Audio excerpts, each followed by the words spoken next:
Welcome back everybody to Italy. Today we're here at Misano for round 2 of the Friday Roulette Championship. I'm Tim Peck. Joining me today in the commentary booth is Phil Roberts, and we have Jesse Lees behind the broadcast. Well, Phil, looking at the cars picked for today's race, you've got a fairly standard set of cars across the board. I'm looking at a lot of McLarens and Mercedes right now. I'm thinking they're probably going to be the most popular cars of today. Yeah, I'd say so. Misano is a fairly aero-dependent track. Not many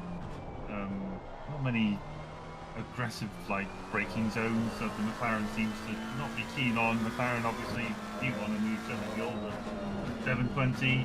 Certainly very strong through fast corners. It's able to carry that speed.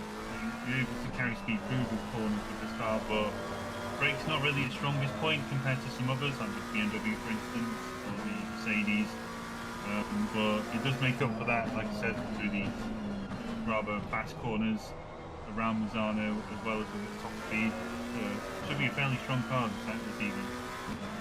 It's certainly looking good. Well, while we get into the first part of qualifying, for those of you that don't know how this championship works, a quick rundown for me, which will then be corrected by Phil afterwards from any information I've got wrong here. But cars are picked before the drivers are allowed to see what track they will be driving. This happens around Tuesday evening from the week that we've just been in, and the cars they pick what they want to drive. You can't pick the same car that you've driven in the previous round in this championship as well, so anyone that drove McLaren in round 1 will not be allowed to pick McLaren for the rest of this championship. The track will then be released after all drivers have chosen the car they are going to drive.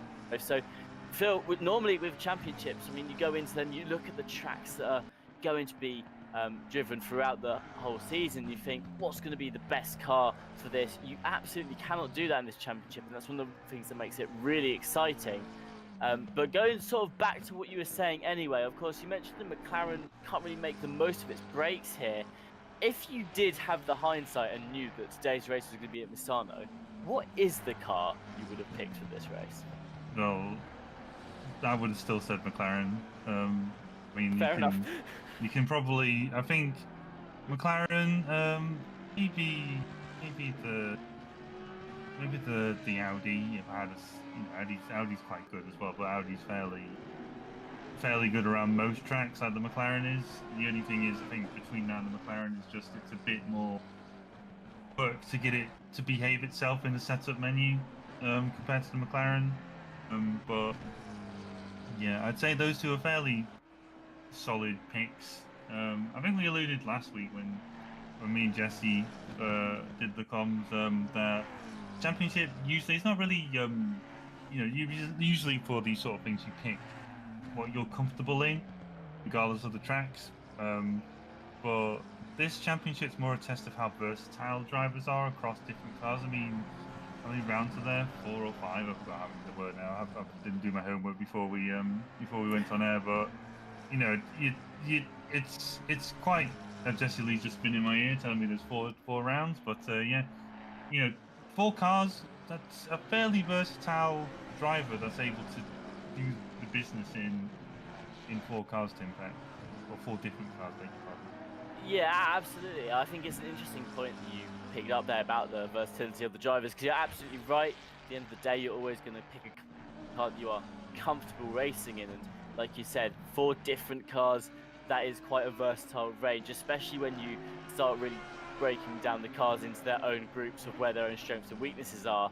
You've got different drivers that like particular styles of cars as well. So I imagine by the end of this championship, we could be seeing some more interesting choices coming out there as well. And it'll be interesting to see what people pick, because I didn't see the race last week. I'll hold my hands up and say I probably should have had a look at some of the cars that were picked for it. But I imagine, again, it was fairly similar to it was today. Probably a lot of Ferraris, I can imagine, out on the field, maybe a couple of McLarens and probably an Audi here and there as well.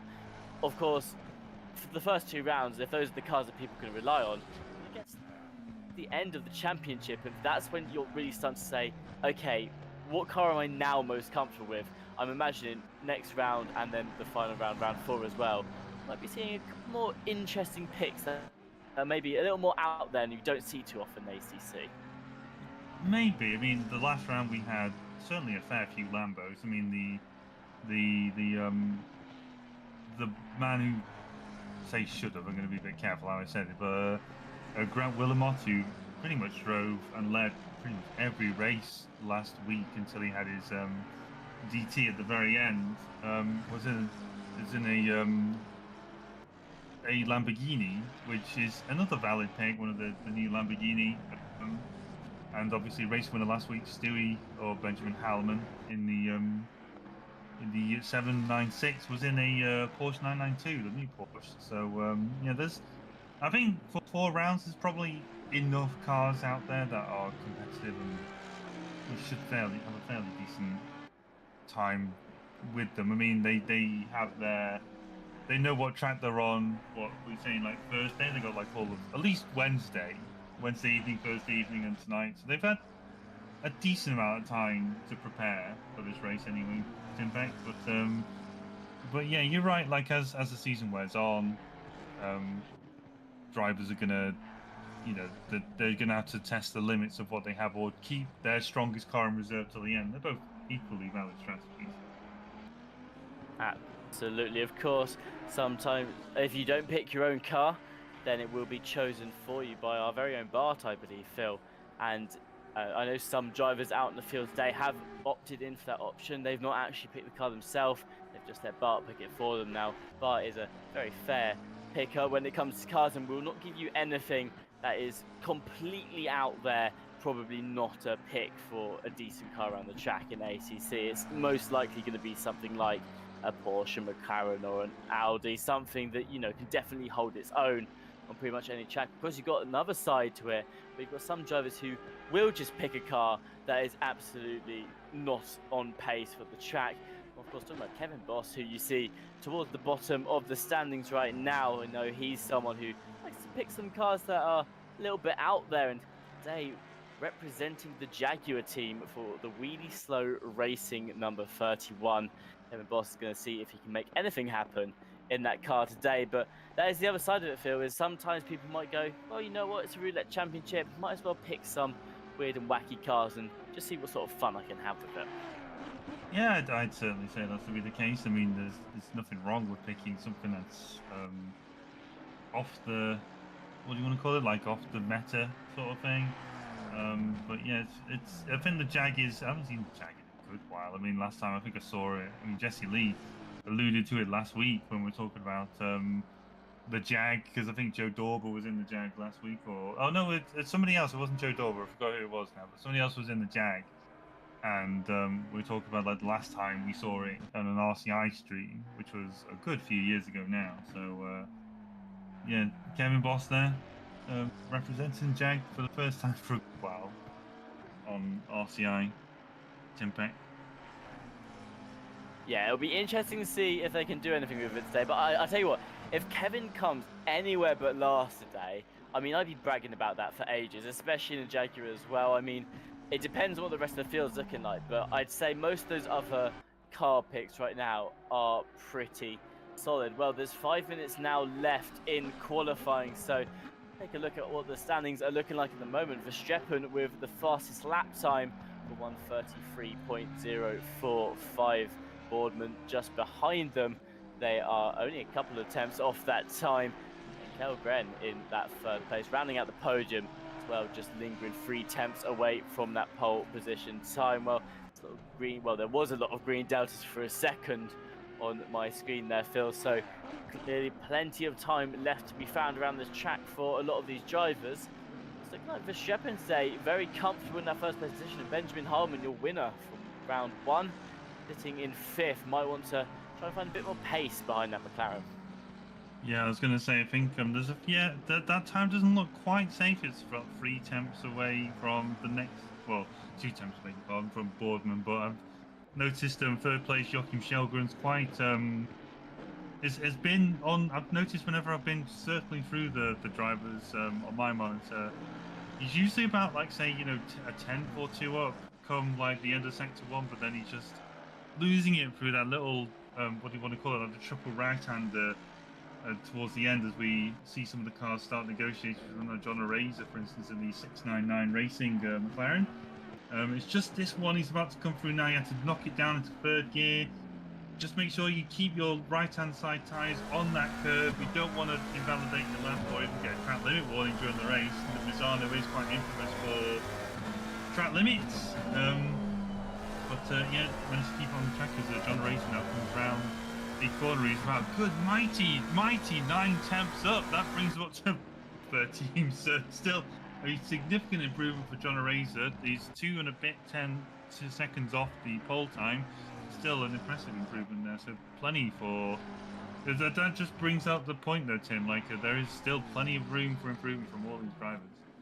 Yeah, absolutely. John Race there getting 9 tenths up on their previous time, and like you said, it is only one position they've actually gained there, but it does bring them into a lot more realistic time range to be more competitive in this race. Well, currently on the screens you've got Calgary coming around the final corner. They are a couple of tenths of a second up on their delta. This should be enough to jump Andy Boardman and get themselves up into P2 when they come across the line, and it is. They've promoted himself up as that P2. Boardman falls down into third for now, so we'll see how important this is when it all plays out. Of course, the race today is an hour-long race, and pit window opens, I believe, 1.5 minutes in, Phil, or close 1.5 minutes before the end as well, so you can take your pit stop pretty much whenever you like across the full 60 minutes of this race, as long as it's not the first or the last lap as well. And the only requirement, I believe, is that you have to refuel 1 litre of fuel. Other than that,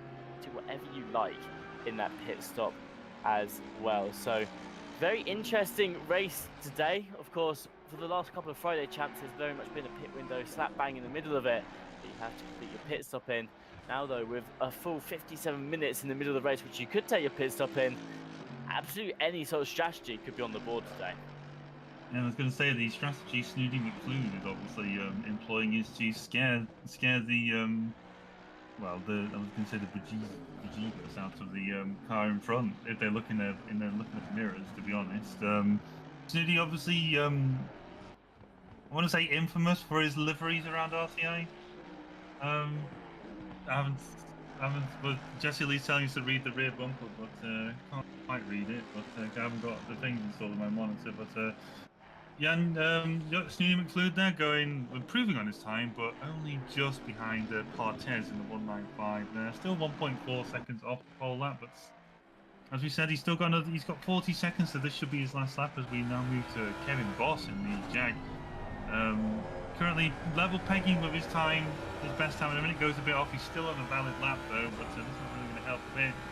There's 1:36.5 there for him, so just a couple of attempts off his fastest lap there. But yeah, Kevin's still got 20 seconds left, so he's got plenty of time to make it round for his final hot lap. And yeah, as we said before, Tim, we're getting up to the business end of qualifying now. 10 seconds left. Some of these drivers, I think, it's just going to be maybe Partez is probably going to be the last car that's going to get across the line. That's going to get another lap in, or maybe actually no, maybe not. I'm going to stand correct that one. Oh, no, actually no, I'm going to take that one back. He's been it. He's got enough time. Partez is the last car on the track to finish the lap. Sorry. They go across the line with enough time. Someone who didn't know, Mercer Vink, that would be their final lap time in quali. It is enough though to push them up into that 15th place, just ahead of Kevin Boss. More cars crossing the line now. Benjamin Harmon, your race winner from last week, has a time good enough today for 6th place. They'll be starting towards the middle of the field. John Daly crossing the line, finishes in a provisional 4th place as well. Verstappen returns to the pits. They are currently on pole, but now we're going to watch Shellgren as they come across the line. They're potentially a pole lap, and it looks like that's going to be it as they cross the line 10 hundredths ahead of Verstappen's time. That'll be pole for Shellgren in the 2.94. Verstappen finishing in 2nd. Andy Boardman rounds out that podium. And a couple more cars left across the line, one of which is Kevin Boss here for the Wheelie Slow Racing Team. Did that Jaguar have anything in it? They are up on their Delta, Phil. Not going to be enough to promote them up in position, but it is going to make their time a little bit better. Just 3 seconds off that pole pace. And there you have it, folks. That is going to be your order for qualifying. Wait a minute. Cancel that. He has yet to cross the line. There are loads of cars left on track. He yet to cross the line as well. What can they do? Is Is that going to be a position for them? That's going to be good enough for 8th. And then you've also got a couple more cars coming around the track now. Benjamin Harmon, they finished their lap, Jesse. I'm not going to fall for that one again. But a very good qualifying result today. Kjellgren coming out that final lap, posting them up into that pole position by just 100th of a second, Phil. It'll be a very tight race towards the front. Yeah, I mean, what's that? That's like 100th of it. Well, what's that? 100th of a second? Yeah, 100th of a second. It's less than the blink of an eye, Tim Peck, between Kjellgren and Verstappen there. So very, very tight qualifying. But that's what we like to see. Don't want to see like a driver seconds ahead in qualifying. It's not a really good indicator for the race. But yeah, the top. I'd argue the top 6. So Kjellgren, Verstappen, Boardman, Daly, Rambach, and Heilman certainly have pace to be at least on the podium today. And don't forget, there's obviously Steer, Kui as well in 7th and 8th. They look very handy around this track. And obviously, as we said before, or alluded to in qualifying, track limits around here are quite strict. So we may be seeing, a track limit DT decide the order in some places as well. Absolutely, like you said, track limits, something to look out for today around Misano. A lot of these drivers will be no stranger to picking up limits around the track as well. Well, if you want to know how round 1 in this tournament has gone so far, Benjamin Harmon at the top of that leaderboard, 65 points, puts them in first place. Christopher Streppen in second with Joe Dorber behind them. They have pick the Honda. I believe that's for this week, the car names that are next to names as well. So you can also see what cars they'll be driving today, these drivers too. Grant Wilmot in 4th place in the championship. They're tied 48 points with Kjellgren, who is your pole sitter for today's race. Rambach in 6th has 40 points. Stefan Kui in 7th. And then you've got Hull in 8th with 34 points. John Eraser in 9th. And Andy Boardman sitting in that final podium spot after qualifying today rounds out your top 10 for the championship.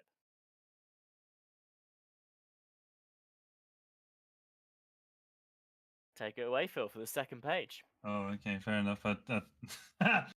Throwing you in it. Go ahead. It's one of those commentator cobwebs, isn't it? But so, yeah, rounding out the rest of them. Jordan Daly, 197 on 26 points, 12th. Abel Dos Ramos in the 69. Marvin Steer in the 91 on 21 points. Jack Mekov in the 19, also on 19 points. Josh Lation in the 97, 17 points. Avo Zoricic in the 175 is on 15 points. Reese Wilkinson on 14. Snooty McFlew on 13. I tell you what, you give me you spotted the one in 19th, and I can't do it. Partes, I'm going to call Partes at 195 on 12 points, and Merck Svenik on 11 points. Runs out the top 20. Sorry for throwing that on you there, Phil. I did have to just check some weather, which I'll talk about in a minute. But for the bottom half of the field, you got Ryan Daniels in P21, Agadello in P22, and then Niblet came home in 23rd place, scoring himself 8 points. You've got Uvelik, Grim Lilith, Kevin Boss, and Angela Scotti. They all are in this championship but have yet to score points so far. And then Booskri, with the little hyphen next to their name, is no longer in this championship. And that is how the standings are looking like after round 1. Well, Phil, I just wanted to mention quickly, of course, drivers today have a nice clear track. Just to pick your brains on this, is this something we've got planned for the whole championship where every race is going to be dry, or is there potential for the weather to change throughout some of these races? Well, it's Bart's championship. Bart knows the weather that he's going to put in this championship. I would suggest that they're never always going to be dry. I would suspect at some point there may be a rain round creeped in there. You know, the event managers like to creep in a rain round or two in their championship. So we'll see on that one. But yeah, I think it's going to be fairly fairly simple. I would say simple weather tonight. Like, I haven't seen it rain at all throughout practice, throughout qualifying, and the first half hour for today's race is like sunny with a bit of cloud cover, but nothing to suggest it's going to rain in the next hour or so at the minute. But then again, that is commentator's curse impact. Absolutely, and you know what the commentator's curse Can do, of course. Misano, a track known to have sunnier weather, I'd say. Although I do remember an RCI Championship, I believe it was our World Tour, not the one that we just had, the one before, where we had the Misano track and it just piddled down with rain the entire way through the race, and it just got worse and worse the longer the endurance went on. So you never know at Misano. Could be really nice weather, could be terrible weather. But either way, the reason I bring it up is just because where I am in the UK right now, Phil, we're about to be hit by a pretty bad storm. And I was Well, looking out the window thinking, it is so weird. Every time I commentate on a race like this, I'm always looking at the sunny weather on the track and thinking, it's just so weird seeing it was sunny on your screen and then glancing out of my window and it's just raining outside. So that's what I was checking on right now. sounds like a British summer to me, Kemp, It does. to meet him back. I should be expecting it. Like you said, an absolute British summer. Well, cars now just leaving the start-finish line. They will be doing an outlap before they begin this race, and Shelgren will be leading the field. Good chance this, Phil Roberts, to get a look at some of the liveries the drivers have designed for this championship. Yeah. We're not going to talk too much about Joachim's one because yours truly made that one. So I don't want to be sitting here tooting my own horn on livery design. I believe the two RCI esports ones, the 747 and the 796 McLarens, were designed by our own Benjamin Howman, which look fairly smart, I must admit. Very nicely done. And then I noticed it's a Triple R Jordan Daly there in the 197, penned by a community member, Harry Conway. Very nice livery indeed. Very smart. Sometimes there's not much going on, but to be fair, like sometimes you don't need a lot going on in the livery for it to look eye-catching. Wouldn't you say, Tim Peck? Yeah, I say the subtle liveries, the ones that are maybe just like a base colour with a nice highlight in places. I'm quite a big fan of them, honestly. Same time though, it can always be quite entertaining to see a car absolutely loaded with different things in the livery, as well as you'll see a bit further down the field. I believe Snooty Fluid has a bit of an eye-catching one that we were looking at for a little bit in the qualifying session as well. There's the Snooty Fluid car. Has the eyes on the front. I believe Jan Yo, also another driver for that team. The same person. Oh, it's the same person. It's the same person. You've just made that connection for me. I never knew Snooty McFlue was Jan Yo. That makes so much sense. That explains the car liveries being exactly the same often then. I do apologise to you for not knowing that you were Jan Yo as well. And Kevin Boss, Really Slow Racing Team, and they designed their own livery as well. You know, the thing I think is really impressive about it for this championship, Phil, is that, of course, you pick your car only a couple of days in advance. For some of these drivers, if they're having their car picked for them, they want to keep their own design livery. They've only got a couple of days to design the livery, and that's as well as practicing too. So that can be a quick turnaround in itself. Yeah, I mean, sometimes like if you've already got something that you have a good basis for, you know, the McLaren I have a fair few bases for now. So sometimes you can just kick them out in about a couple of days, depending on how complicated the livery needs to be. But as they come down to the start now, they should be starting as they come over the line. Tim Peck. Absolutely, you can see Verstappen already trying to get alongside Shelgren on the straight as well. Your pole sitter sitting on the right hand side there will have the advantage for the first corner, and with that across the line we are off. Shelgren has a great start there, and Boardman making a deep dive there, trying to look up the inside of Verstappen into turn one.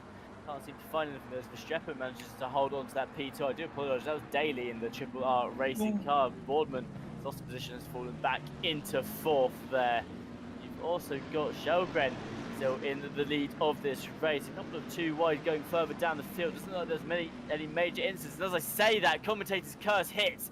There you have Stefan Quee making contact with another driver, and two more getting caught up in the process as well. They are now rejoining the track, but as if by magic, Phil, I cursed them as soon as I said everything was fine. I was going to say, I'm not sure if Kevin Boss has managed to survive getting through that mess there. He's up in P13. I'm trying to work out whether he's had any damage from that or not. But yeah, fair few drivers got caught up there. I think that was I'm trying to find in the original incident. I think that was Steer and Quee getting involved through the exit for the initial complex there. As I want to just mention, like a pretty decent start from Jordan Daly now. Andy Boardman's made his way past somewhere. We just lost track of that one, probably through one of the two hairpins, or the left or the right one, just before the main straight. But yeah, some I was going to say, like a fairly decent opening few corners there, as we see from the back of Andy Boardman. Now Jordan Daly only just behind. Then just behind him is Ram back there, so not too far behind. Are the threats to this third place for Andy Boardman. So I just noticed as well, Benjamin Howland's not too far behind Ram back either, so we're on board with now Tim Beck. You see this train forming. It's a bit not severe, but certainly something that is going to hold them up. As you see, there's contact between Daly and Boardman there. So Heilmann's had to try and get round that mess. He may get up into fourth place now, but yeah, hopefully we'll see a replay of that one, Tim Beck. That was a fairly insane collision there. I mean, you had the initial tap, and then out of nowhere, Daly's car just reappeared in front of Benjamin Harmon. So good dodging from Harmon there, and we're about to have a replay to see exactly what happened there, but from a different angle. You can see Andy Boardman leading now, just ahead of Daly, and it looks like Daly catches the rear of Boardman's car there. A couple of taps between the two, and with that you see Daly completely spin the car, I believe, also knocking Boardman off the track in the process. Benjamin Harmon managing to avoid the calamity. Daly retiring their car has decided that this won't be the race for them. Boardman, though, still running up in third. Benjamin Harmon started sixth, is up into fourth now as well. And after the initial contact between drivers earlier, you've got Key in the pit, so is Steer. Kevin Boss is in P12. A couple of other drivers that were towards the back of the field, Savink, Mekov as well, have got up towards that P10 slot too. So some good moments for some people earlier on in this race. Some not so great moments, Phil, with some crashes between them as well. Here's the race replay. This was, I believe, around turn 4. This was the Steer and Quee incident where they crashed into each other. You see what happens. It looks like, I believe, that was Steer losing the rear of the car there, and it was Steer losing the rear of the car, and it collided with Key, and then of course you had the other 3 cars that have to navigate through that mess as well. Yeah. But a fairly chaotic lap one, Phil.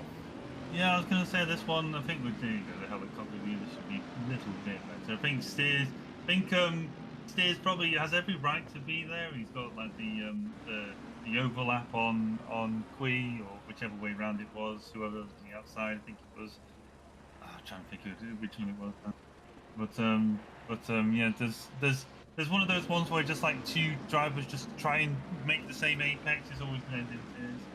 And here's Jack Mekov and John Eraser here getting into a bit of it. I think Eraser probably that's Mekov? That's Mekov, yeah, dude. And but it's one of those ones where you don't really see much until it's too late from Mekov's point of view. There's plenty of ones where, certainly in my experience in the shooting box, you'll have like a few instances as moving the wind back on as it's all happening at once now. We don't have enough time to chat about things.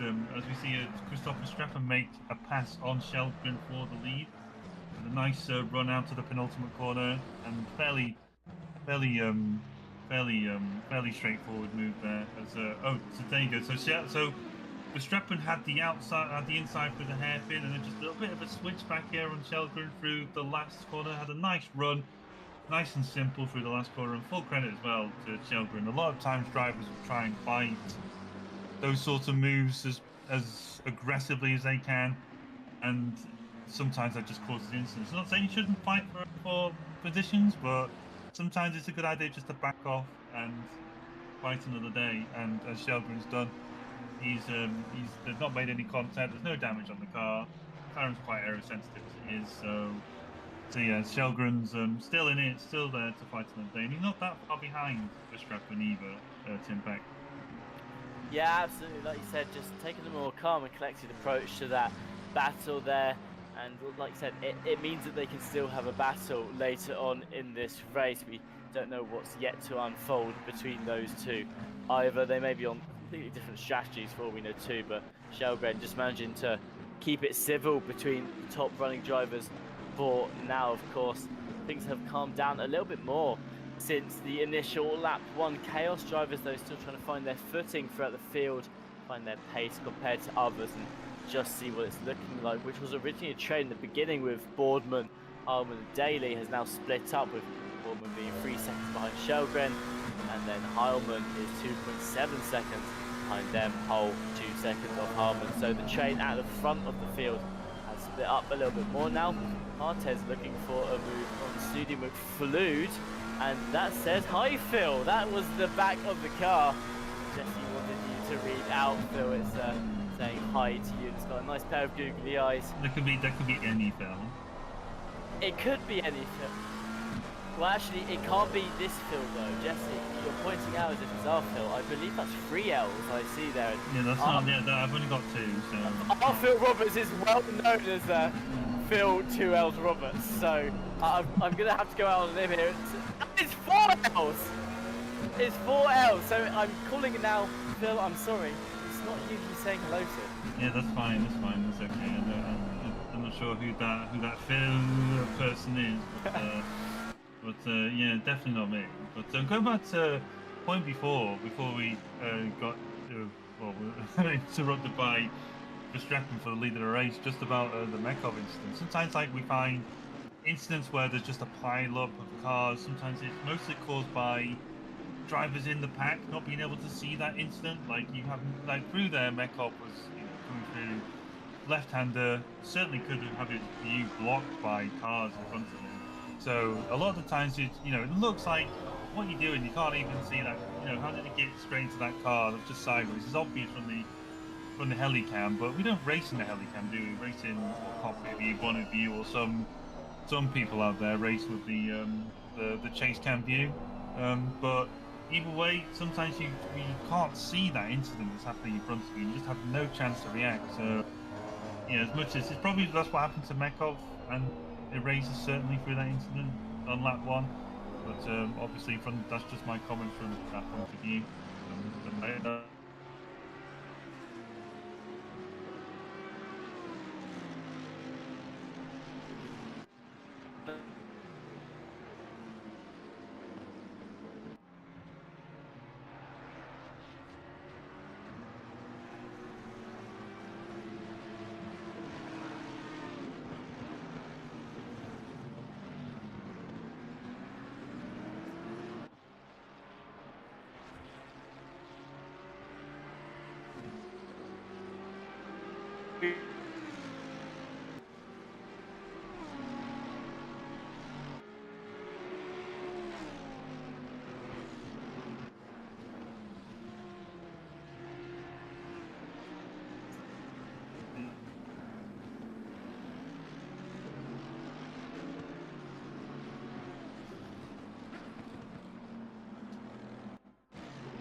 looking to try and find a way through Hull ahead as well.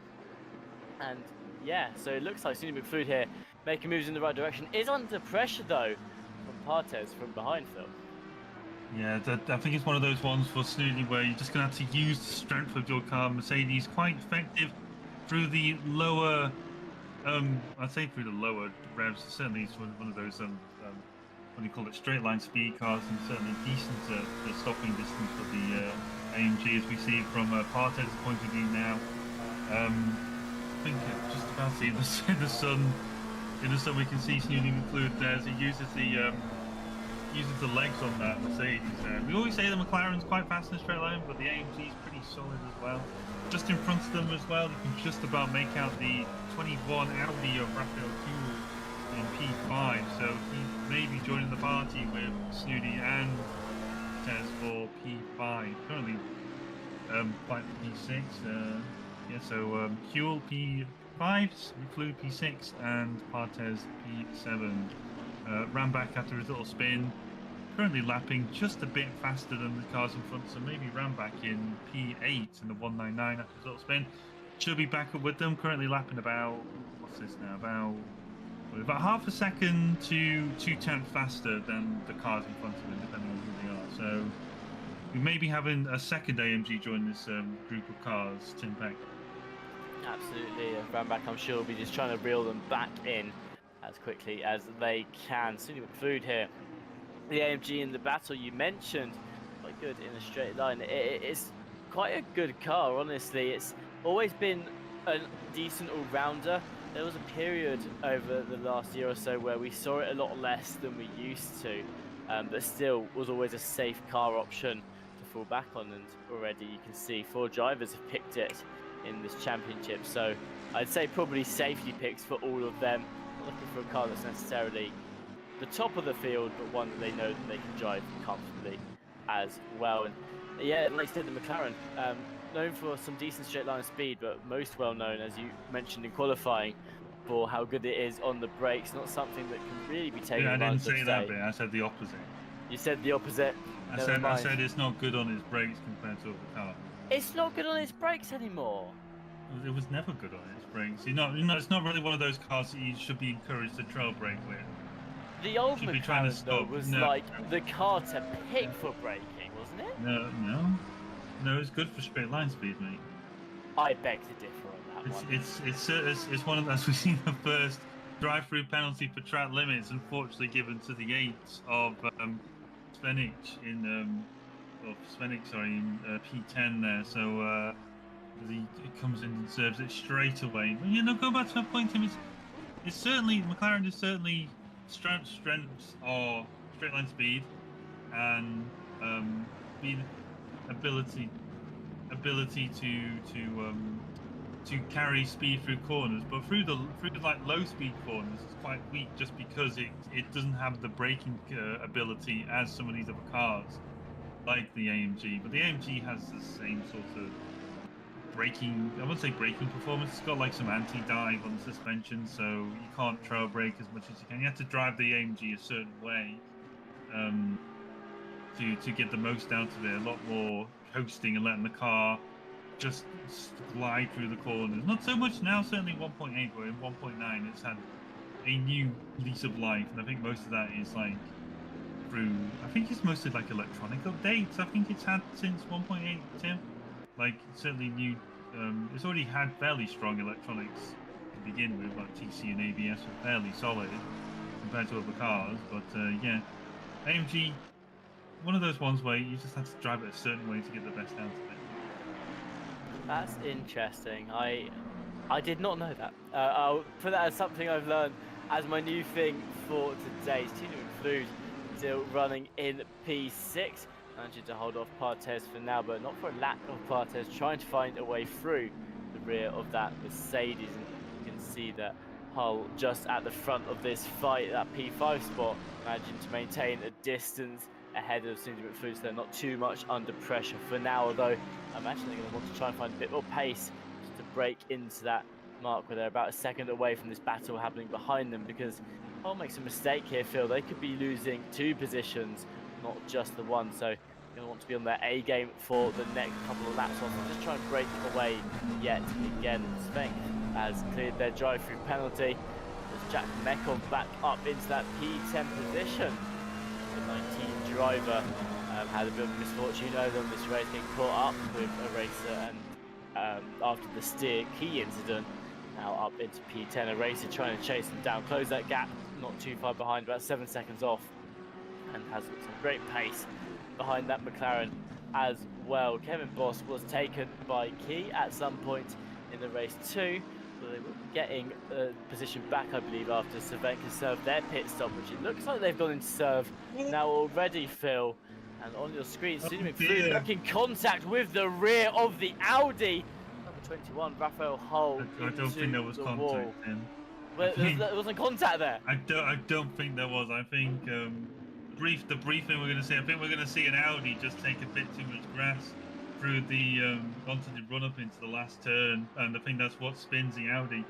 Let's just have a look to see. So he just goes a bit wide there and just rejoins the track. Oh, right. I think there may have been some contact, but I think the car was already out of control before Snooty, if he did hit him.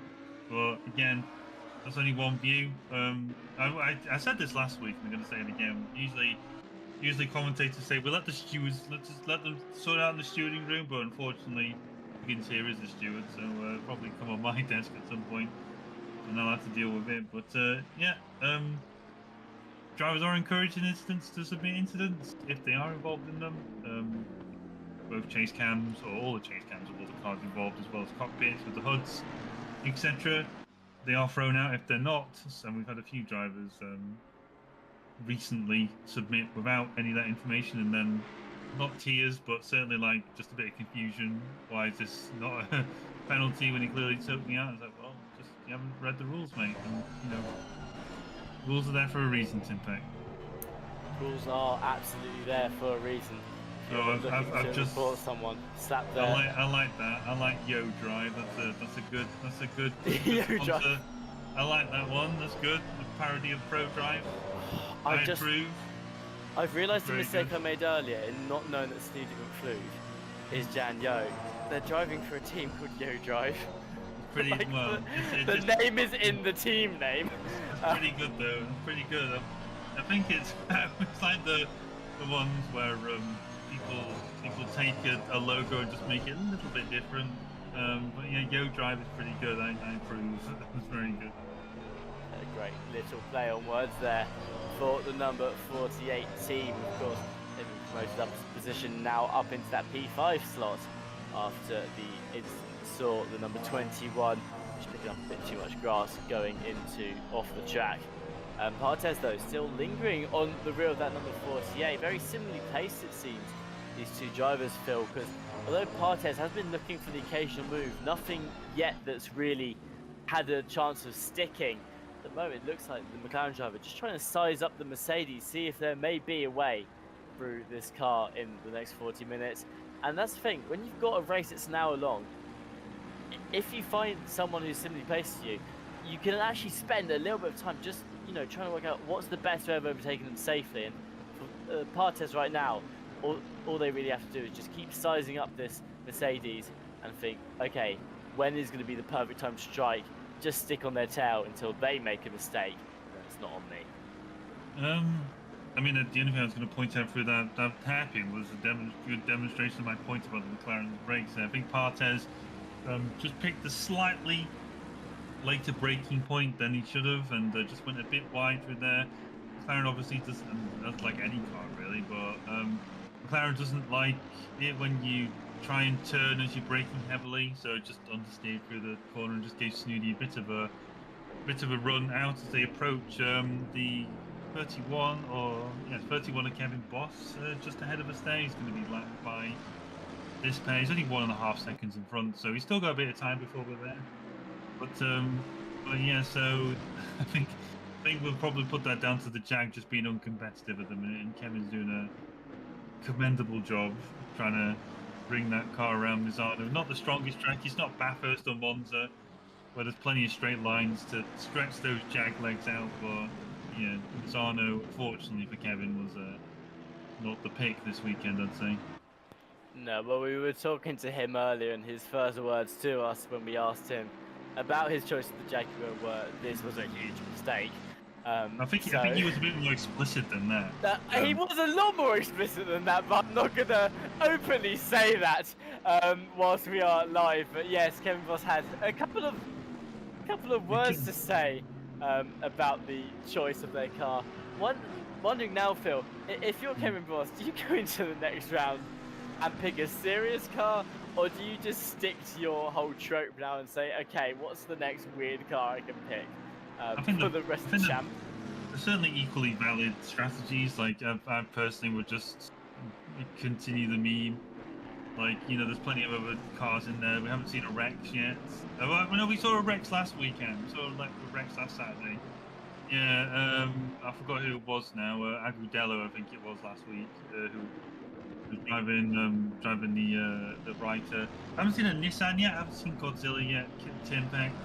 So I really want to see that before the end of the championship. Trying to think what else there is now. That old McLaren, you know, the I forgot which one it was now. Just three McLarens are just three numbers and a letter to me. 720S.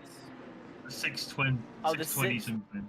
20. Yeah, we haven't seen that one yet. We haven't seen that Macca yet. We've seen plenty of 720s, but not the old one. So yeah, or the older Ferrari. This season again, three numbers. Forgot what they were. Don't charge me for not knowing my cars. Is this the 488 you're talking about? Yeah, the 488, not the Evo, the even older one. Oh, the old 488. Yeah, or a V12 Aston. We haven't seen one of those yet. So there's plenty of cars. Kevin Boss, you should pay us to be like your car pickers, because we just managed to name multiple candidates for you to continue your meme picks. Your meme trek. Yeah, exactly. I think it's interesting though that you mentioned that, because that didn't even occur to me at the beginning of this championship when I was reading about the rules. Of course, you have to pick a different car for every race. There is actually nothing stopping you from picking every single McLaren if it's the three McLarens you want to drive. So I mean, there's nothing stopping you, no. But I mean, other than the fact that some of them may not be, you know, great. But I mean, if McLaren's a car, you know. I mean, if Bart thought about it, one of the rounds could have been a GT4, and you could have put the McLaren through there. So you would have had all four McLarens in the game, like in this championship, in one go. So you know, there's wills and ways, you know. But yeah, as Jesse Lee pointed out while we were just having a bit of banter there, that Ramback has managed to catch quite handily back up there, probably assisted a bit by the incident between McFlood and Huel through the last corner. That probably slowed them or checked their speed a bit, probably by about a second or so. But either way, take nothing away from Ramback. He's been like half a second-ish a lap faster than these pairs, so he should be able to get past them fairly handily. Indeed, I'd say, Tim Beck. There he is, just there in the black car. Yeah, Ramback catching up to the back of them, like you just said as well. I mean, that gap was it when we saw it earlier, about 3 seconds. So 3, 2.5. Yeah, they've closed that quite quickly as well, with just over half of the race left remaining. Of course, we're in that window now where you'd say you're likely to see some pit stops, probably not most of the field for the next 10 minutes or so, but it's around this time when you might start to see people coming in and just deciding whether they want to change up on their tyres or not. But yeah, with that, Sunny McFlood has been leading this battle for a hot while now. I mean, about 15 minutes or so has been the battle between them and Partez. It looks like the Mercedes defence has been unbreakable so far. I mean, Sunny McFlood is a driver, definitely not the fastest out on the track today, but has some great defensive potential here as Partez and Ramback now starting to battle each other. Ramback looking for a way through, ducks down towards the inside. Come to a straight here. What can the McLaren do? It doesn't look like it really has a lot to answer for right now. Ramback still hovering down the inside here, and with that will take the corner nice and easily off Partez. Position gain for the 199, and the 195 falls back into P7. Yeah, it's a fantastic bit of racecraft from Ramback there. I think he spotted that he had the move done before that little straight, before he actually on the corner he made the pass on. Partez there just a bit too tight to the left hand side for a left hand corner. think Ramback recognised that, saw he had an opportunity to do a switchback with a late Apex, had the better exit speed, and just took complete advantage through there. So fantastic bit of racecraft from Ramback there for P6. One thing I was going to mention that probably differentiates me from my mindset from Ramback was if I knew I was coming up to a group of cars that was about half a second a lap slower than me, and I still need to make a pit stop, and so did they, which is the case in this, I would have just gone into the pits and used that clean air to get past them, you know, an overcut, because we're not changing tyres this race. It's only a litre of fuel, so I would have tried to gain the positions doing that, but, you know, demonstrating your superior speed with some decent racecraft is definitely a valid choice for Ramback, and certainly one that paid off for Partes. But let's see if he can exercise the same sort of skills on Fluid for 5th place. Yeah, we'll see what they can do here. I mean, Ramback, like you said, a great overtake there, but may have just been worth pulling into the pits and avoiding the fight altogether. That being said, at the end of the day, Phil, if you're here to fight, then you are absolutely here to fight. Sunil McFluid still leading this. It's going to be the next sort of obstacle in the path of Ramback right now. And well, if Partes is anything to go by here, Sunil McFluid not the easy driver to overtake. So we'll see what the strategy for Ramback here is. They're both driving the same Mercedes. Of course, their setups will differ slightly, but for the most part, these two cars are going to be very evenly matched. Now, Phil, I'd be thinking as well, it might just be worth pitting and letting raw pace decide it, because there's not many advantages Ramback can pull upon here to get through Snoody. If Snoody McFluid has a perfect drive, it's going to be near impossible to pull off this overtake. So we'll see what Ramback decides to do. Either way, it looks like they're already maybe starting to look for something there. Just going down the straight, not close enough to make a move. Definitely looked at the opportunity and whether it is going to be feasible to get this 199 through. I was going to say Ramback's had a fantastic last lap of 34.6. It's invalid at some point because it's not his new best lap, so I'd say he's invalidated himself somewhere. Maybe got a track limit warning for his troubles, but just had a bit of a bad exit there through turn 3, as probably just had a bit of an oversteer moment as he's come through, and yeah. So Jesse Lee's just in my ear there, just telling me it's through sector 3 invalidated. I'd say that's through the what is that now? So that's probably through the double one of that right-hander where you just have to brake towards the end. They're coming up to it now, actually. At the end of this straight, there's like 3 right-handers. So your first 2, you go through flat, and then your third one, you go probably duck down about 1 or 2 gears to make this the exit through the curve. Just be very careful as we go on board there. Just be so careful through here. Just cut that corner. You have to make sure that those 2 right tires, the right side of your car, stays on the track. I think you can go on the curb, but that's as far as you go. And then obviously, racing drivers being racing drivers, you give them a curve, they want to take a mile. Tim Peck. Yeah, absolutely. And it's interesting we're talking about the fact that lap time was invalid. Of course, with that means there could have been a track cut somewhere in there as well, and with that will come a track warning. We've already seen 1 drive-through penalty today. Maybe seeing a couple more. So all the drivers right now, Sunil McFluid, Ramback, even Partes, still sort of lingering behind this battle, has fallen about a second off.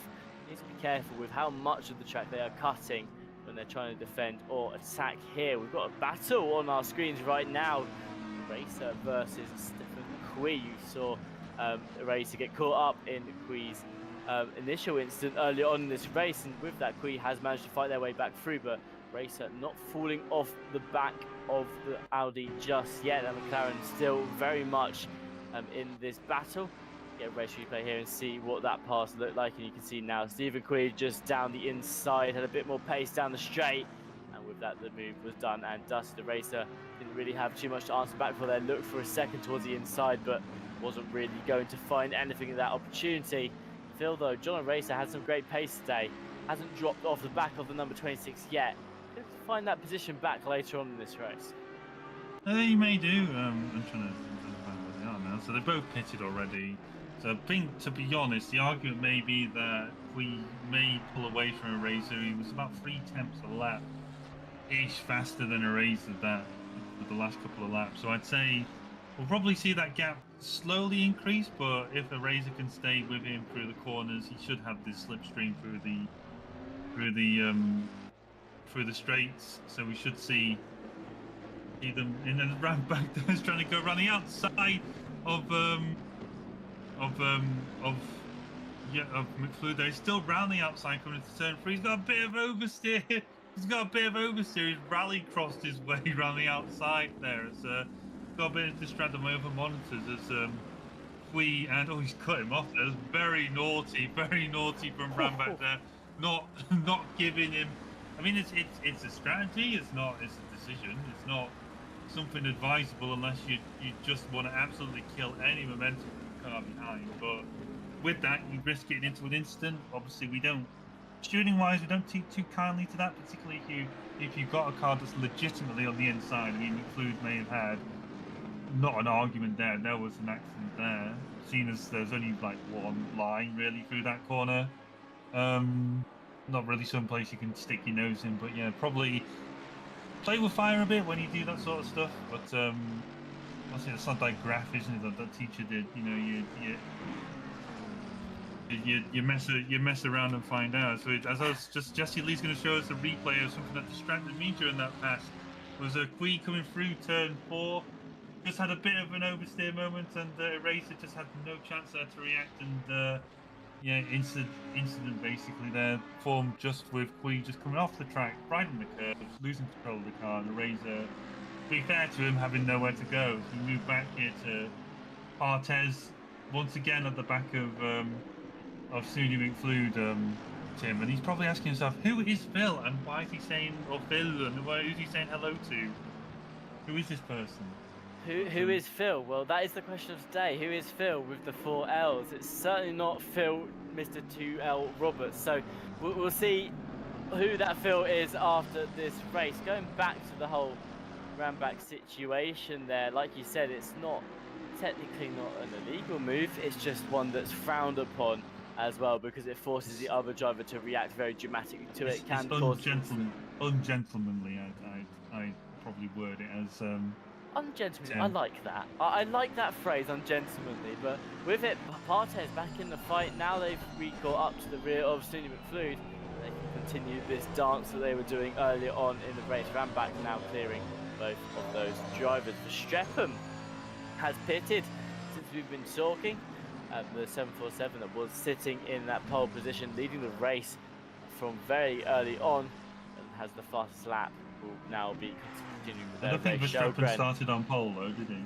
No, they didn't start on pole. They took that position a couple of laps into the race. I worded that badly. I do apologise. Shelgren obviously had pole for this race. 294 currently at the front of the field, but has yet to pit. So we'll see where they come out when they decide to pit.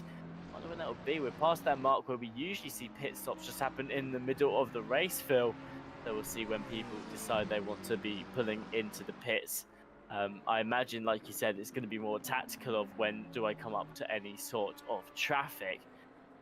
But with that, you can see Verstappen doing some very good laps. What would you do? Phil, if you're in this position right now, if you were Shelgren, when are you going to pit? I pit at the very, very last minute now.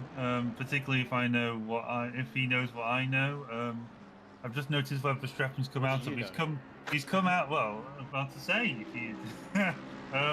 He's just come out just behind this fight between Flood and Barthez, so he's got to negotiate, because he's obviously got no blue flags in this situation, so he's got to make his way legitimately past two cars that are fighting for position themselves. So there may, I mean, I looked at it before they pitted. I think Verstappen was about 3.5 seconds ahead of Shelton before he pitted, so there may be an argument that Verstappen, particularly if he's catching up really quickly, which he is at the minute on these pairs, so there may be an argument that Verstappen's just going to be stuck behind these two, because they don't, as I said before, they're not blue flag. They don't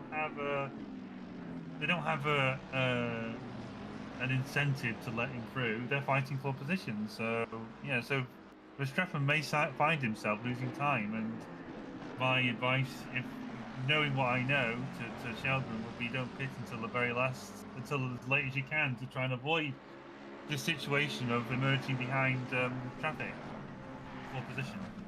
Absolutely, I think that's a great strategy as well. You can see on the little mini map on the right, Shelgren currently in a lot of open air, does not have to worry about anyone for a little while, and I believe that's the number 31, Kevin Boss, that they will have to lap eventually. But again, that will be a blue flag situation. Like you said, Verstappen here doesn't get that luxury. Now, of course, Verstappen is going significantly faster at this point in time than Sidney McFlood and Barthez, but Sidney McFlood and Barthez are both fighting, so it's not just one car you realistically have to pass here, it's two, and Rambach did just make it look a lot easier than it can be, Phil, to pass two cars that are fighting each other, because quite often you come to the back of two cars that are fighting and you more or less just have to let them get on with it for a little bit, because it can be hard to find a way through safely. That's what Verstappen can do here. But like you said, knowing that they have to not lose all that 3 seconds to Shelgren, they're going to want to try and find a way through these two very, very fast. Speaking of somebody hoping to find a way through quickly, it's Stefan Kui here, still stuck behind John Araza. This is for P12, and I mean, I think Steers managed to pick up the pieces from their previous incident, but yeah, hopefully we're not going to see two cars facing the wrong way if Kui does make his way past again. But yeah, these two probably sick of the sight of each other by now. I mean, Kui had his first lap incident. They had an incident before that we got to see a few laps ago, and hopefully they don't have another incident as Barthez pits from P6, which elevates Verstappen up to P7. Up to P6 is what you're looking for. Yeah, that's the one. Yeah, thank you. I've been sitting here correcting you all night, and yeah, I've thrown my own clanger out there. So you know, Ouch. that's some commentator karma for me, I believe. In fact. Oh, absolutely. Of course, you were talking about just now before Barthez pitted that Verstappen had to find their way through both McFlood and Barthez. That is, of course, now not the case. Barthez making it a lot easier for Verstappen here. Verstappen only has to overtake Snooty McFlood. If Snooty chooses to pit next lap, they won't even have to do too much of that either as well, which will not be a great situation for Shelgren here. And with that, it looks like Snooty McFlood, they're just getting more or less out of the way of Christoph Verstappen. Doesn't even want to try and fight that, knows it's not their fight to worry about right now, and just continues to linger behind Verstappen there. They could have very easily taken that back. That reinforces my point. It's a very close make. I saw that terrifying face pull out of the slipstream for about half a second and thought, he's not going to try and move on him, surely to goodness. And Suni definitely won. As much as his liveries look a bit crazy, but Suni definitely not a crazy driver. Certainly a lot more intelligent a driver than he likes to portray himself as. But yeah, I don't think he sees. You think he's probably looked at that and gone, that's not my fight today. My fight's with Barthez. I'm just going to waste time if I hold up and try and fight Verstappen. Second on, gained a second on McFlood has Verstappen, and he's about less than a second off Rambach. And that may be the way Rambach overtook McFlood. We may have I think it may be a bit more spicy than just a simple off you go chum from McFlood, as we move back again to Kui and Eraser for P. What's this now? I think these two have passed each other at some point, because on my timing screen I'm showing Kui is ahead of Eraser, but yeah, these two, as you can see, Eraser's ahead of Kui. So yeah, I think Kui's slowly pulling him in, but then I think he's probably got like one of those Audi setups that's a bit fishtaily, so he just loses that time through some trademark Audi fishtailing, I'd say, Tim Peck. Yeah, absolutely agree here. Just trying to find the right moment to overtake John the racer. Of course, we saw they did the move earlier on, managed to find themselves up into that P12 slot. Two of them ended up making contact after Kui lost control of the Audi momentarily as well, and the roles have yet again reversed. So Racer is on the fence yet again. Verstappen, like I said, coming up to Rambach now, they're going to be looking for that move, and with it, they're just going to go straight along past Rambach, deciding, again, this isn't my fight.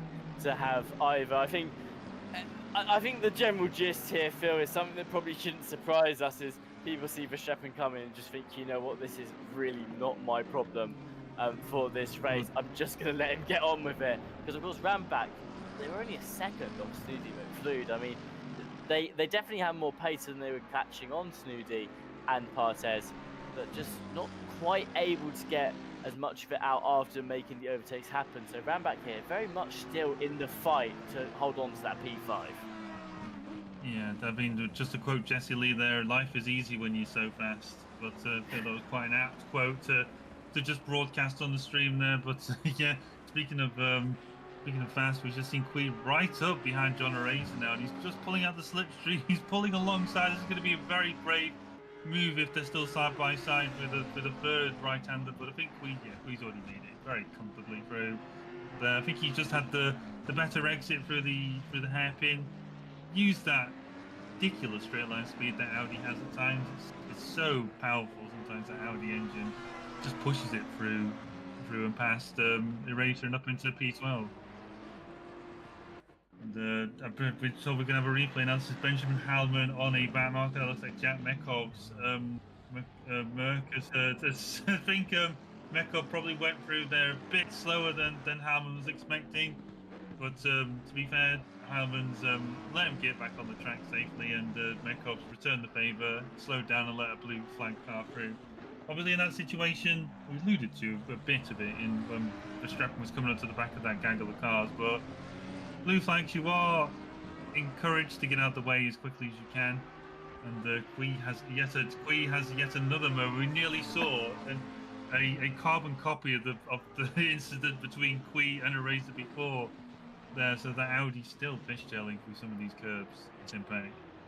Yeah, absolutely, and it's interesting because you were mentioning it earlier. You said, like you'd expect Queen now that they're ahead of Racer to just sort of pull away slowly across the rest of this race. Well, that wasn't the case before. It did seem like a Racer could just hang on to the rear of that Audi. Of course, it's undeniable here that Kui is in this situation the faster driver.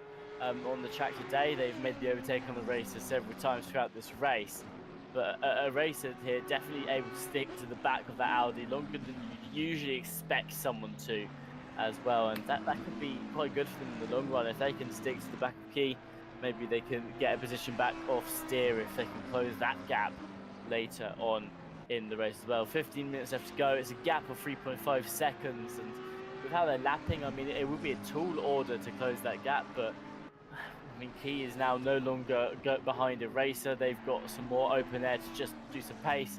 Phil, in the next 15 minutes, we could see that fight between Key and Steer reignite later on. He's got 15 minutes. We've got 15 minutes to go. So what's that now? Not doing maths at this hour. Probably about 9 laps to go. I'd say about 8, 9 laps. We're gonna call it that. That's trademark RCI maths with the Jesse Lee calculator. So we're not really sure how accurate that number is. But yeah. So he's. I mean, Steer's what's he like? So Steer's doing low 35s, which is pretty fast. Last lap was a 35.185.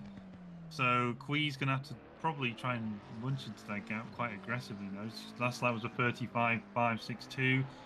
Probably a bit slower because then he probably ultimately can go because he was trying to get past a Razor, and he had that little moment out of turn 4, turn 5. As we now move to Shelgren, currently P1, still yet to pit, and comfortably in the 35, or he's just in a 34, what's that, 487, so that's pretty fast.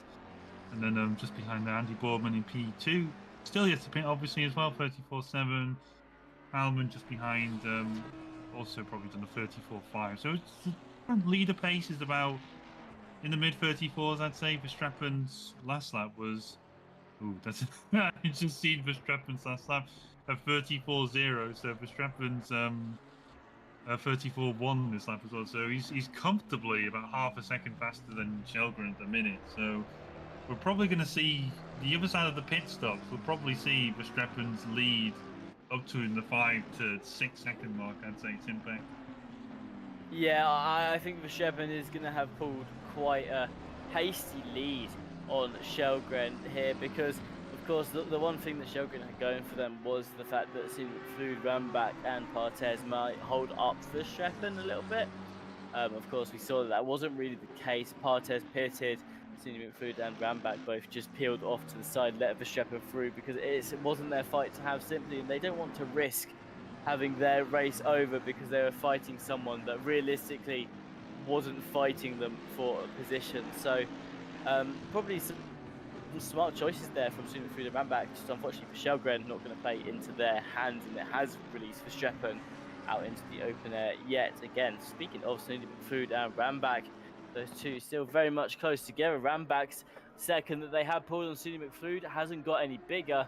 Those two continuing to just fight each other at a similar pace around the track.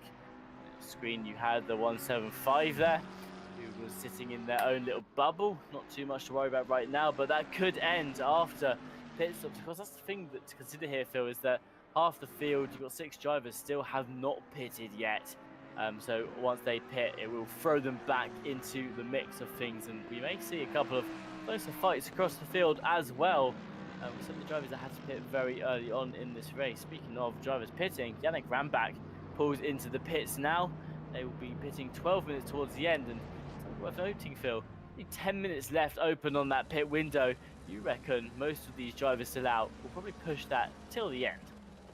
Yeah, I'd say there's not much motivation to not come in and to not basically leave it till the end now, or at least unless you're stuck behind traffic.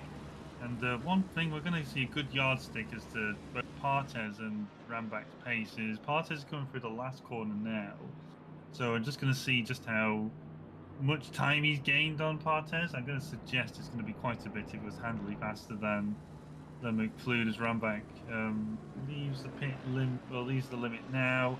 I think Partez so Partez is just, you could just about see Partez come into shot from the left hand side there. So he's not too far behind. He's only 3 seconds behind, but that may be good news for Partez because like McFlood was only about a second behind Ramback. So Partez may get the jump on McFlood through the pit stops. We don't know yet.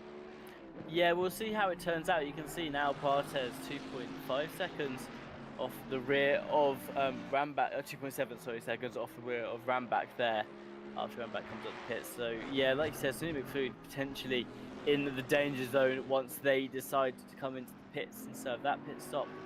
Personally, if I did Sunny McFood now, I'd probably get that pit stop out of the way so that I knew I was slap bang in the middle of Ramback and Partez still. That way you can defend Partez for the rest of this race on the track. Marvin Steer here getting into a battle with, is that Jack McCobb? That is Jack McCobb there. Defends towards the outside. Steer that does a switchback maneuver, now looking towards the inside along the straight. Mekov dives down towards the inside to cover yet again. With that, the Ferrari goes wide, looks down towards the inside now, goes for a deep dive in on the Mercedes there. And contact between the two drivers. Don't think there was contact, will push himself through. I'm not sure if there was contact. It looked very close, maybe not contact. By the way, Steer does manage to push himself through there. Jack Mekov, though, just have to take a rather wide exit. A race replay here will show whether there was contact or not. There wasn't contact. Jack Mekov actually miles away from Steer there, just yielding the corner completely. And with that, Steer will be up in position. I think half of it was, again, speculating here, but I think half of it maybe Mekov was looking to see where Steer was going, because you did see a little bit of that through the braking zone, the Merc moving slightly over to the left-hand side to try and cover off Steer, but back down to it, Steer. Nice controlled move from on the inside line there, but yeah, I think Mekov just looked in his mirrors, lost his braking point, and yeah, just ended up going, well, not, just a bit off the track there. It did look that it was contact, but again, on my other monitor, it just looked quite clearly like the Merc had just outbraked himself through that hairpin impact. But, yeah, they may still have a round 2 for Verstappen's just behind this group, these two now, as he's made his way past Qui and Eraser on the blue flags.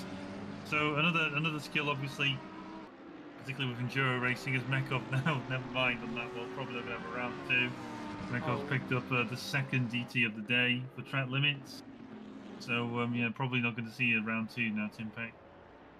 Yeah, Mekov there, unfortunate end to the race, picking up that drive-through penalty, especially after just using that position to steer. Like you say, no contact between the two in the end. It's just the camera angle for the first time that, like, perhaps maybe something had happened there. And with Jackie Mekov again, just getting out of the way for some blue flags. And I was actually about to point out, Jesse Lee's just mentioned it in my ear as well. We're going to get race replay because Jack did make contact with something here. And I believe that is actually steer. It was just earlier on in that fight, slight contact between the two. Nothing though to throw either car completely, of course. But at the beginning of that fight, where we saw them going very tightly there through the chicane, there was contact with Mekov's car. But drive for penalty, that'll spell the end of the race for them. They'll probably have to settle now for 13th place. I'm not sure if Kevin Boss will be able to get up a position there. It depends on how big that gap between the Jaguar at the back really is now. But I believe Jack will be safe from being the loser of this race. We'll see whether Kevin The Boss... loser of this race. Oh, yeah, okay, that's a mean way of putting it there. Disclaimer: I know both these drivers, but yeah, The Kevin Boss here. loser of this race. Let's see whether they have managed to pull that Jaguar into another position. Either way, I've got to respect the effort that they've gone to here to drag that Jaguar around the track, because I can tell you now, Phil, personally, I would not be dragging that Jaguar around for this long. For those wondering why I'm laughing, Jesse Lee is absolutely going into it now about the fact that I just called him a loser. No, you said the loser of the race. You didn't call anybody a loser. You just And he said called him a loser. I said he's a loser of the race, and he thinks it's the funniest thing he's ever heard. And I want to hear that on an F1 broadcast now. I want to hear David Cross say that now. The loser of the stage race. It's not like a football match or anything like that, in fact. But yeah, I was gonna say, I think Kevin Boss is probably not going to be able to get up to Mekov. I think Mekov's fairly safe. P13 as he wanders off the track again. That's probably not helping his track limit warnings, I'd say, going that far off wide unless you just give it a bit. There's a few corners in this game where the game doesn't care if you lift, just if it's got a few infamous ones. But Misano, I think, has a few as well. But yeah, so Mekov's probably going to push this. He's got another lap, so he has to serve this lap basically. So Mekov's playing with fire a bit. I noticed this during the World Tour. A number of cars tried to do this during the Valencia round and basically lost count. What I was told by these cars, that the drivers of these cars, the driver just lost count of how many laps they still had to serve the DT and ended up being disqualified from the race. So, well, if you don't serve a DT, the game just instantly disqualifies you if you don't serve it in time, basically. So Mekov's got to pit this lap, or else he's going to end up in the pit lane. Yes, Mekov here does need to make sure they actually serve that drive-through penalty, but just mentioned by our broadcast, Jesse Lee is still battling with Key and the racer, just trying to see what they can do at this point in time. I imagine at this point for them, you know, you come for a race, you want to end up racing some people.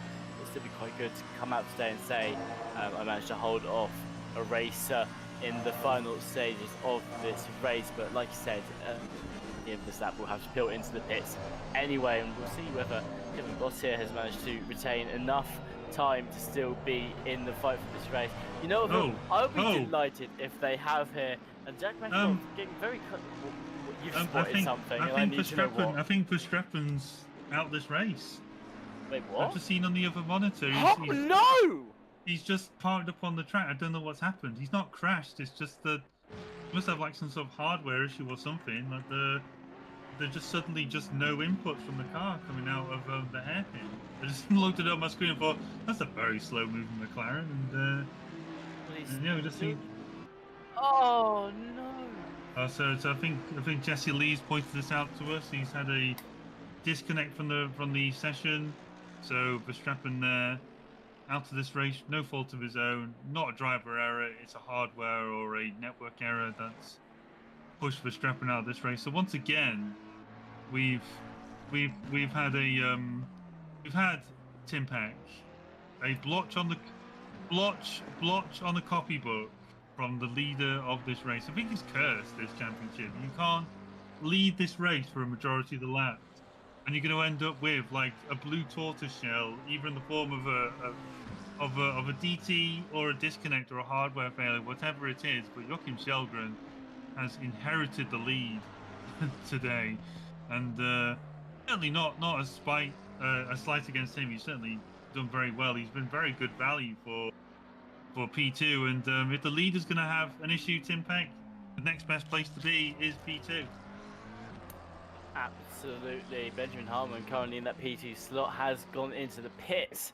He'll be serving it, and as they said, race, basically every car now needs to serve that pit stop because the window is only open for 1 more minute. You do not have time to get around the track one more time, so if you haven't served your pit yet, it is into the pits for you. And going back to Shelgren, I mean, inheriting the lead off this race, off Verstappen, who's unfortunately had a disconnect. In round 1, they came P4 overall, scored themselves 48 points, and with that, they're going to score themselves a nice big whopping 65 for the win today. So I'm going to be very, very happy with the win either way, and I'm sure Shelgren is going to be delighted to receive the win under any circumstances. That's assuming that they do manage to keep it all okay for the next 2 minutes. They do still have to go into the pits, and they only have 30 seconds to do so. So just hopefully for them, they've not miscounted the laps that they've been doing, like those drivers in the World Tour, miscounting how many they had. Verstappen has reconnected into this race. They are going to finish it. Right now, they are not in 14th place, so we'll score points as well. I mean, so will the 14th place driver, I believe. I want to say, Phil, top 15 score points in this championship. Do you correct me if I am wrong? I can't correct you because I don't know what it is either. No, that definitely can't be true. It's got to be top 20. It's a top 30. It's a top 30. So yeah, everyone's guaranteed a point. Everybody gets a point. You get a point. You get a point. Everyone gets a point today. Do I get a point? No, we don't get points. Sorry. Oh. But yeah, Joachim Shelgren there coming out pit lane, served his pit stop, had a fairly comfortable lead on Andy Boardman, I think was in P2. Yeah, P2. Andy Boardman's coming around the penultimate corner now. So yeah, and just noted as well, just at least noted to us, Kevin Boss in that Jaguar may have a scalp on his hands. He may finish ahead of Christoph Verstappen tonight. Tim Peck. Imagine going and saying that you come out of a race, you've just driven the Jaguar. It's been, let's be real, probably a miserable hour for Kevin, who is not excited to take part in today's race in the Jaguar after really regretting the decision. But you get to get up out of your seat and you can go, Mum, I did it. I beat Christoph Verstappen driving a Jaguar. And then your mum goes, who? Yeah, you don't go into any more detail than that. You don't need to mention what happened to Verstappen, that there's a disconnect. But you can comfortably say you beat Christoph Verstappen in the Jaguar car. So Kevin Boss is going to be there with him today. It depends. Yeah. Do not tell me it depends. There is no way Verstappen manages to overtake Kevin here. No, I think Verstappen said in the chat he's probably gonna close the garage doors for today. Noticed in the chat he's got like a direct freedom error or something like that. So it's something to do with the game engine or ACC itself just not agreeing with something, either with graphics drivers or with something else, to be honest. But yeah, as we come round, as we see Joachim Shelgren now come around the last corner. Tim Peck, and there's been a fantastic race from Joachim Shelgren's. Yeah, fully well.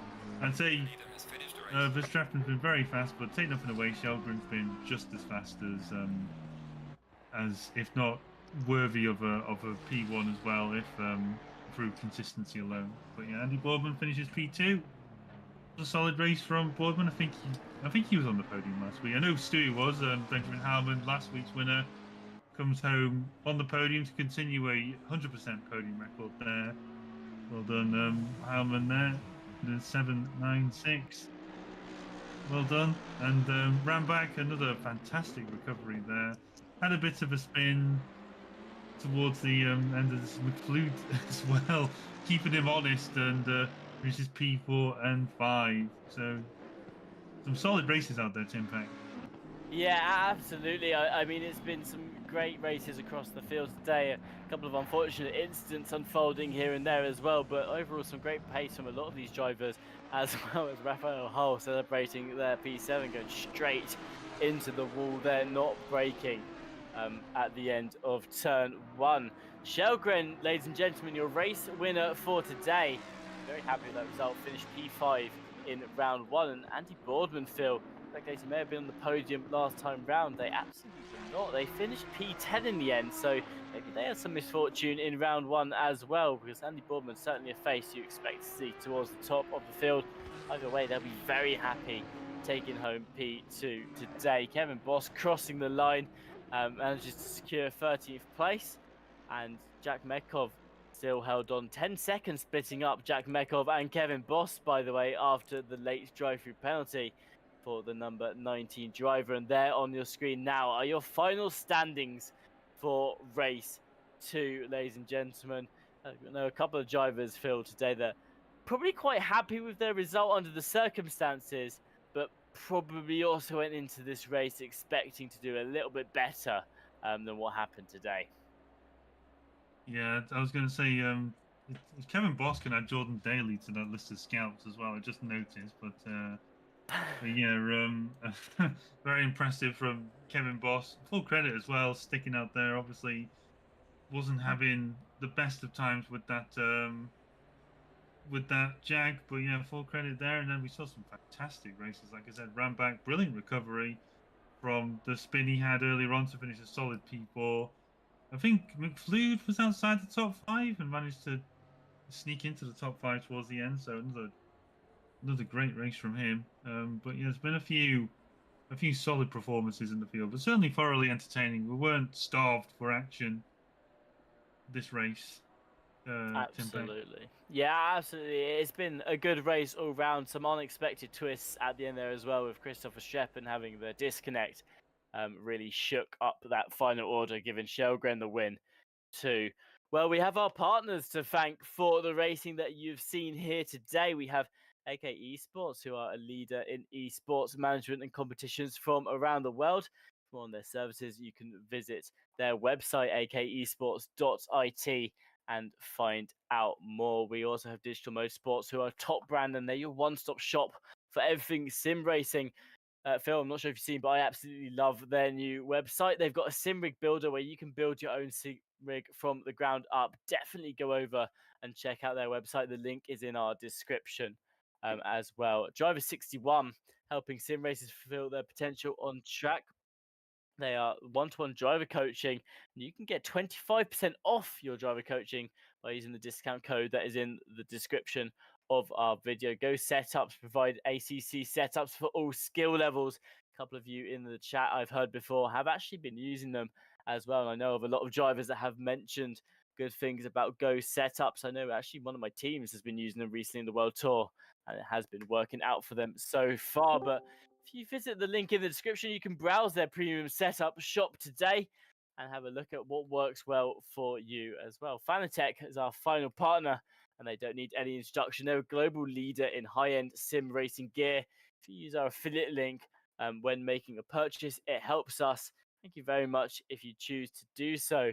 And now, Phil, I believe we've got our race winner, Shelgren, in here for an interview. Shelgren, congratulations on your race win today. How do you feel? Thank you. I feel like Verstappen was robbed of that one. I feel damn shame he disconnected. I did not really deserve it, but to finish first you have to finish, right? So I guess we take those. Absolutely. I'd say, yes, Verstappen was in the lead and unfortunately did have that disconnect at the end, but still, you showed some great pace today. You had a brilliant qualifying lap. I mean, getting it on your very final lap in qualifying to be not a 10th, 100th ahead of Verstappen there was an absolutely brilliant result in qualifying for you, and your pace overall throughout the race, I'd say, was really good too. Coming into today's race, obviously, this championship, you don't know what the track is before you pick your car. What made you pick that car? Was it just a car that you know you're comfortable with, or did you let someone else pick for you? So for the first round, last round, Nürburgring, I actually let my girlfriend pick the car and finished 4th. So for this time it's my turn. So I picked the McLaren, which is the car that I am maining currently. So yeah, for next week I have absolutely no idea what to pick. Maybe Phil can decide for me. We'll see. Oh, I'm honored. He'll pick something weird like the Lambo or something. Okay, yeah, I don't know. Well, there you go, Phil. Pressure's on you, maybe, for next week to pick that car. With the mention you, Phil, any questions you'd like to ask our race winner? I think Joachim's pointed out the thing before, like, you know, I think we've had it twice in a row now where we've had a driver, you know, as I said during the broadcast, blotch their copybook of a performance with something that, well, I'd say Willamette last week was kind of his fault, speeding pit lane, but this week Verstappen, something that Verstappen couldn't help, hardware failure of some sort. But yeah, but as we said in the broadcast, like and as Joachim said in the thing, if you have to finish first, you first have to finish. But otherwise, as well, you know, if the leaders can have an issue, the next best place to be is P2, and that's where Joachim was. So thoroughly deserved. But either way, Joachim, the only question I've got is, was there any worry about the cars behind? You had Boardman and Hellman as well. Or were you fairly confident in your pace over those two cars? Well, from the start, I was quite worried about their pace because I know they're fast behind. But there was some sort of incident in the start, so we gained like a 3-4 second gap in the start. After that, it was smooth sailing. After Christoph overtook me, it was just keep up the pace and look behind a couple of laps sometimes, you know, and see where they are. But yeah, it was when the tires started dying towards the end, I was kind of worried. By that point, there was already a 10-second gap, so yeah, I felt fine. So all the questions for me. Sorry, Tim. Brilliant. Well, thank you very much, Shogun, for letting us know your thoughts on the race. Best of luck to you in the rest of the championship, and I'm personally very excited to see what car you're going to be driving in the next round. I'll have to pester Phil there to see if he picked it or if you've given the decision to someone else. But either way, good luck with the rest of the championship, and again, congratulations on the race result today. Thank you so much, and thank you for a nice broadcast. I love watching it back. You guys are doing awesome. Thank you. Thank you very much. Well, with that, it's almost time to say goodbye, but if you've not had your racing fix yet for the week, well, we'll be back with the Mini British GT Championship on August the 21st, which is, of course, next Monday. And that'll be brought to you by John Dalton and Jesse Lee. And Stewie will be behind the broadcast for that one, so go and check that out. I want to say, and I don't know why I want to say this, because it's a British Championship. Is it Spa next week for them? Because I noticed that you've got an entirely British calendar with Spa in the mix as well. So join us for Spa next week in our British Championship. I mean, without boring you, I'd point out that Spa's historically been part of the British GT calendar since about 1998 or something like that. Usually, though, 1998. Sorry, something like that. So it's historically the British GT Championship has gone into that's a few rounds. You know what? That is an interesting bit of information. But yeah, so join us next week on Monday for Spa. John Dalton, Jesse Lee will be taking you through that race, and our World Tour will be back on September the 9th, where the teams will be tackling Monza in Italy for the next round. That'll be round 2 of the World Tour. So hopefully we will be bringing you a broadcast for that as well. I'd love to see you all there cheering on your favourite teams for that round. Well, Phil, before we close out for today, any final thoughts on the race there, and any final thoughts maybe going in towards next week about what you're expecting to see? I think we've covered a lot of it already, to be honest. You know, there's been some terrific fights all across the field tonight. I mean, we only had 15, 16 cars, but still plenty of action to go around. So all credit to the drivers for that one, and kept the race as interesting as they could. Some great overtakes, some good bits of racecraft here and there. So yeah, thoroughly entertaining. Well, you can join us next week, where we'll be taking on a new track, which I don't know what it is yet. We'll be finding that out on Wednesday in the week, but you'll be seeing the drivers picking their next set of cars for the championship. Who'll come out on top this time? Will there be a race winner that doesn't manage to have any misfortune in those final moments? All is to find out next week. If you want to find out, make sure you subscribe to the channel and hit the bell icon so that you receive notifications of when we're going live. Of course, if you enjoyed today's video, do leave a like as well. Thank you all very much everyone that joined us in the chat today. It's been great reading some of your messages and seeing the discussions that you've been having about the drivers as well. We'll see you next week, but for now, goodbye.